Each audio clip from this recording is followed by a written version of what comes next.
Depois de muito tempo, tivemos novamente Toad Fushiguro em ação. E como já vimos anteriormente, o homem não brinca em serviço. Já vimos ele massacrar o Gojo no passado e agora não foi diferente. Ele literalmente obliterou o Dagon. Meu Deus do céu, cara, o que foi aquilo? Eu gostaria de chamar aquilo de luta, mas isso seria um completo desrespeito com o Toad, chamar aquilo de luta. O máximo que dá pra gente chamar isso é de massacre, já que o combate foi unilateral. De um lado o Toad batia e de outro lado o Dagon apanhava. Isso que a gente nem chegou na melhor parte. Pois é, meus amigos, o rei voltou. Isso mesmo, Sukuna, o rei das maldições, está de volta na obra. E olha, eu vou falar, eu não sei se eu fico feliz ou triste, porque de um lado eu tô muito hypado porque o Sukuna finalmente apareceu, mas o outro eu fico com medo, fico com receio do que o rei é capaz de fazer em Shibuya. A gente conseguiu ver o quão temido é o Sukuna. Todo mundo tem que se curvar perante ao rei, cara. A aura do cara é tão grande, a presença dele no ambiente faz com que os outros esqueçam até mesmo de respirar. E não só isso, até as maldições ficam com medo dele. Pois é, isso mesmo. Então imagina a reviravolta que pode causar essa volta do Sukuna em Shibuya. Fica até o final do vídeo então que a gente vai comentar tudo o que aconteceu nesse episódio. Porque eu vou falar, cara, esse episódio, ó,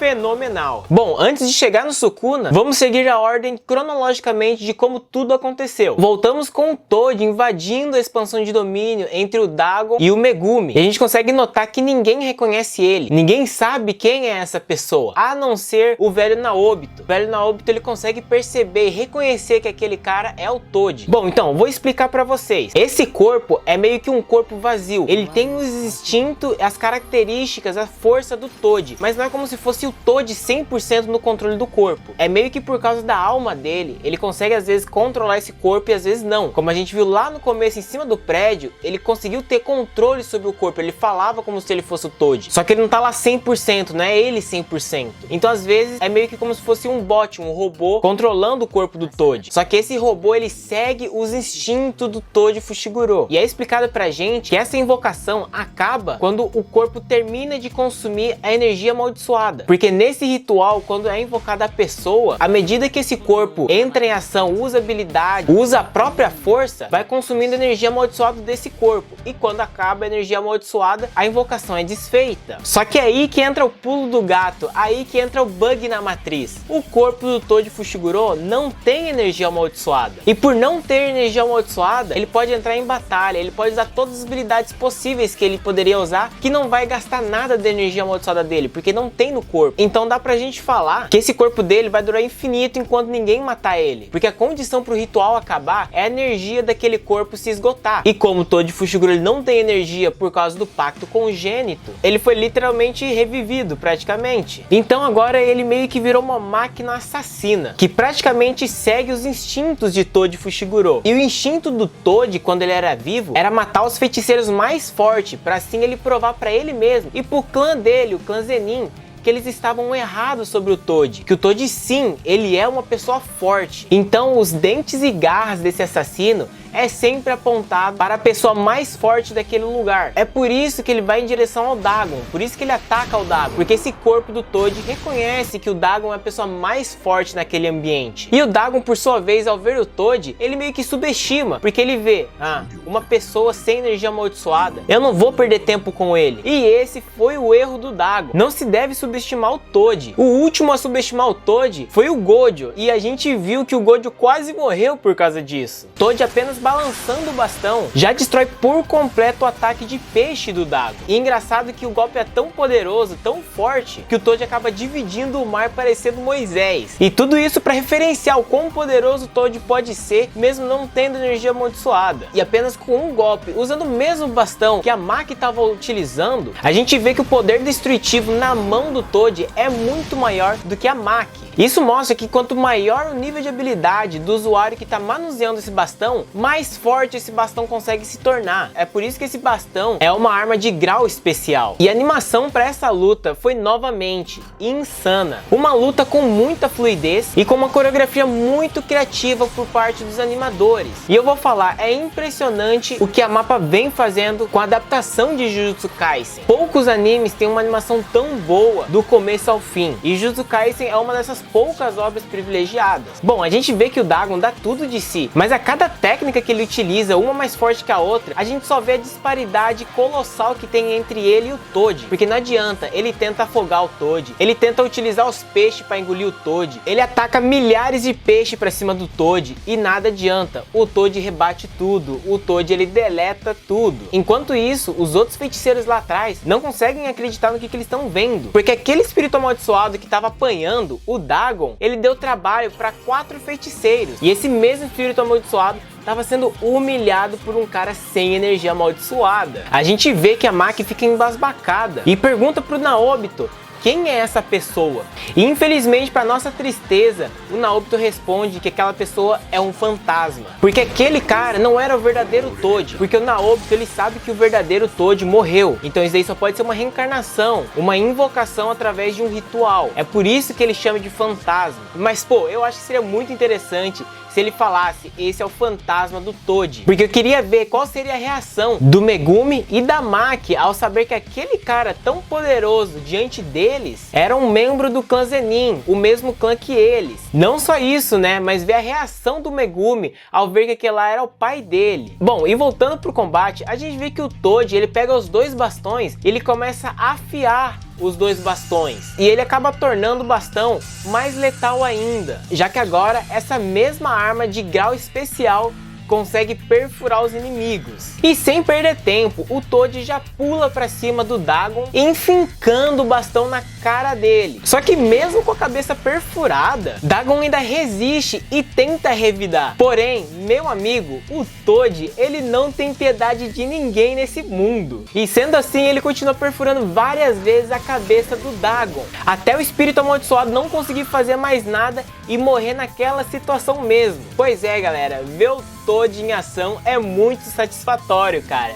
Todo inimigo dele, ele humilha até o fim. E com a morte do Dagon, a expansão foi desfeita e todo mundo fica sem entender nada. Como que alguém sem energia amaldiçoada foi capaz de exorcizar um espírito de nível especial sozinho? E a dúvida que fica no ar agora é de qual lado Toji ele tá. Será que ele é um aliado ou ele é um inimigo? E sem dar tempo de pensar, num piscar de olhos, Megumi ele já é lançado para fora do prédio. E ele fica perdido, sem entender como ele já foi parado lá de fora. E ele diz que o Toji não é só rápido. Se bobear, ele é pior do que o Sukuna. Pois é, e agora? O que vai acontecer com o Megumi? Será que o Toji sabe que ele é o Megumi, o filho dele? Ou esse corpo dele apenas seguiu o mesmo instinto de ir atrás da pessoa mais forte daquele lugar? E se a gente parar para entender, isso seria bem interessante, porque isso deixa claro que o Megumi, ele era a pessoa mais forte depois do Dagon. Ele consegue ser mais forte que o Nanami e mais forte que o Naobito Zenin. Bom, voltando para dentro da estação, logo após o Dagon morrer, vemos o Jogo chegando ali. E a gente vê como ele sente a perda do Dagon, ele sente a perda desse amigo dele. Pois é, e o Jogo, ele não dá nem chance de ninguém reagir. Ele já parte para cima do Nanami e apenas encostando nele, a gente vê que o Nanami, ele é carbonizado em menos de 1 segundo. E logo em seguida, sem nem dar chance da Maki gritar, ele já queima ela também. Já o Naobito, utilizando sua velocidade, ele tentou ganhar distância e logo em seguida ele tentou encostar no Jogo. Só que nem mesmo Naobito, com toda a sua velocidade, conseguiu desviar das chamas que carbonizaram ele também.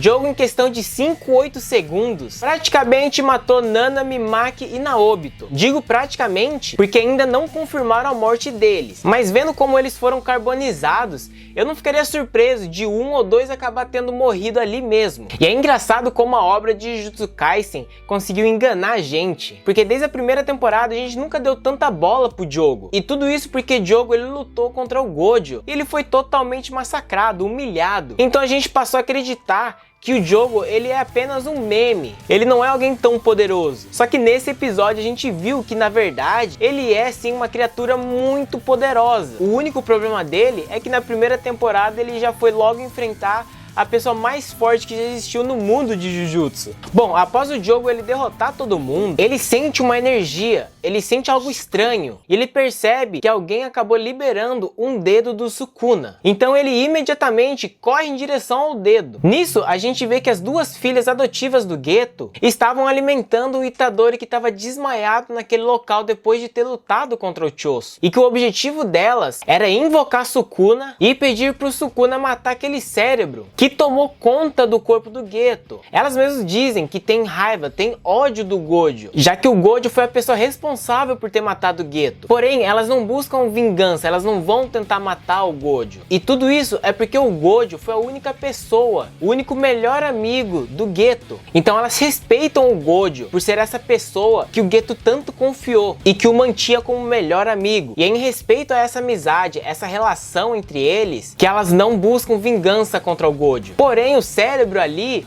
já é outra história, porque diferente do Gojo, esse cérebro não tem nada a ver com o Geto. Não só isso, esse cérebro também roubou o corpo do Geto e tá se passando como um impostor do Geto. É por isso que elas têm esse ódio e querem essa vingança pra cima desse cérebro. Jogo acaba chegando a tempo no local e ele pergunta pra elas quantos dedos vocês já deram pra ele ingerir. Porém, elas negam em responder. Sendo assim, Jogo já aproveita e já carboniza elas também. Analisando toda a situação, Jogo ele vê que essa é uma oportunidade única para ele conseguir invocar o Sukuna. Então ele já puxa uma cartela com 10 dedos e começa a alimentar o Itadori com esses 10 dedos. E qual que é o plano do Jogo? O plano do Jogo é pedir a ajuda de Sukuna para erradicar toda a humanidade e assim criar um mundo somente de espíritos amaldiçoados, onde eles vão poder viver felizes e de boa, numa paz, sem medo de morrerem, sem medo de ser exorcizado por outros feiticeiros. Bom, Jogo menciona que agora deve ter no mínimo 15 dedos dentro do Itadori. E nesse momento, Jogo vê que as duas filhas do Geto conseguiram se salvar antes do fogo chegar nelas, usando algum feitiço com o celular que elas utilizaram antes de pegarem fogo. É nesse momento que o Jogo ele diz que beleza, já que elas não morreram na primeira, eu vou matar agora elas na segunda. Então ele ergue o braço dele para queimar elas novamente. Só que agora tem um detalhe, ele percebe que ele tá sem um braço. E nesse mesmo instante, ele ouve o rei falar: vou te dar 1 segundo para sair da minha frente. Pois é, meus amigos, o rei voltou. Sukuna, o rei das maldições, está de volta. E a gente vê que na hora o Jogo ele já se afasta de Sukuna e começa a ficar ofegante e se tremendo todo. E não é nada diferente com as duas meninas. A única diferença é que ambas não conseguem respirar. Elas estão com medo que o simples ato de respirar pode acabar fazendo Sukuna matar elas. E eu vou falar, galera, isso sim que é respeito. O cara exala uma aura tão maligna que faz o pessoal à sua volta ter medo até mesmo de respirar. Não é à toa que ele é reconhecido como o rei das maldições. Sukuna vai andando lentamente em direção a eles. E cada vez mais a gente vê o pavor que todo mundo sente à medida que o Sukuna está se aproximando. Até que Sukuna ele chega um pouco mais perto e diz: quanta ousadia estar de pé na minha presença. E já manda um corte que a gente mal consegue perceber. Nossa, galera, isso sim que é um vilão. O simples fato de você estar na frente do rei, você tem que estar de joelhos para não perder a vida. E a gente vê que o Jogo ele não se ajoelhou por completo. Então por isso ele acaba perdendo metade da cabeça dele. Já as duas meninas elas ficaram safe porque elas se curvaram completamente perante o rei. E logo após isso, Sukuna diz que ele vai ouvir o que essas duas meninas têm a dizer. É aí que elas dizem que o que elas querem é que ele vá matar o impostor do Geto.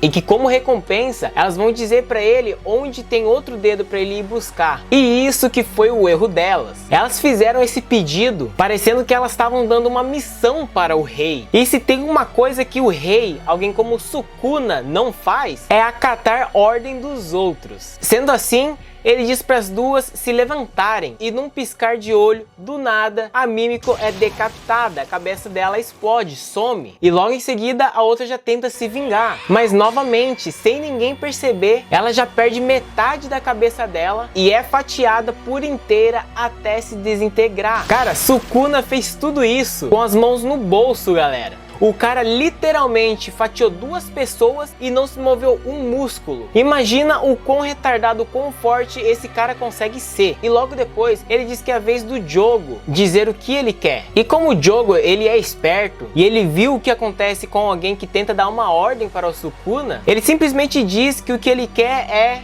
nada. Pois é, ele ficou com medo do destino dele ser igual ao delas e acabou dizendo que ele não quer nada. É aquele famoso ditado: quem tem medo, né? Jogo então ele diz que o que ele quer é ajudar Sukuna. Ele quer ajudar o Sukuna a reviver por completo, ter controle 100% do corpo do Itadori. Que agora, nesse meio tempo, o Sukuna ele pode fazer um pacto pro Itadori conceder o controle do próprio corpo para o Sukuna. E que caso o Itadori não aceite esse pacto, eles podem pegar os amigos do Itadori que estão em Shibuya e matando um a um até ele aceitar esse pacto. Só que para surpresa do Jogo, Sukuna ele diz que ele tem o próprio plano e que ele não precisa se preocupar com isso. E em seguida, o Sukuna ele oferece um trato pro Jogo. E ele diz: caso você acerte um golpe em mim, eu irei passar a te obedecer. E mais, Sukuna ele ainda fala que caso o Jogo ele ganhe essa aposta, para começar ele vai matar todo mundo de Shibuya, menos uma pessoa. E obviamente que o Jogo fica hypado e fica interessado nessa aposta. Ele já começa a se preparar para o combate. Pois é, galera, o próximo episódio a gente vai ter a luta do Jogo contra o Sukuna. Finalmente a gente vai poder ver do que o Sukuna ele é capaz numa luta. Não só isso, a gente também deve ter a luta do Megumi Fushiguro contra o Toji Fushiguro, uma luta entre pai e filho. Então comenta aqui embaixo o que você acha que vai resultar nesse embate entre os dois, tanto pai quanto filho, ou da fight, a aposta que tá rolando entre o Sukuna e o Jogo. Comenta aqui embaixo sua teoria e conclusão para essa luta e o que vocês acharam desse episódio em específico. Não se esquece de dar o like, de se inscrever no canal para não perder os próximos vídeos, e muito obrigado para vocês que já se inscreveram, porque a gente bateu a marca de 100 inscritos. Eu sei que 100 inscritos não é nada, até porque no YouTube existe milhões de canais com milhões de inscritos, mas para mim 100 inscritos é uma marca importante, porque eu não esperava que ia chegar tão rápido a 100 inscritos. Então de coração, muito obrigado por isso. E obviamente, né, muito obrigado por chegar até aqui. Te vejo no próximo vídeo e falou!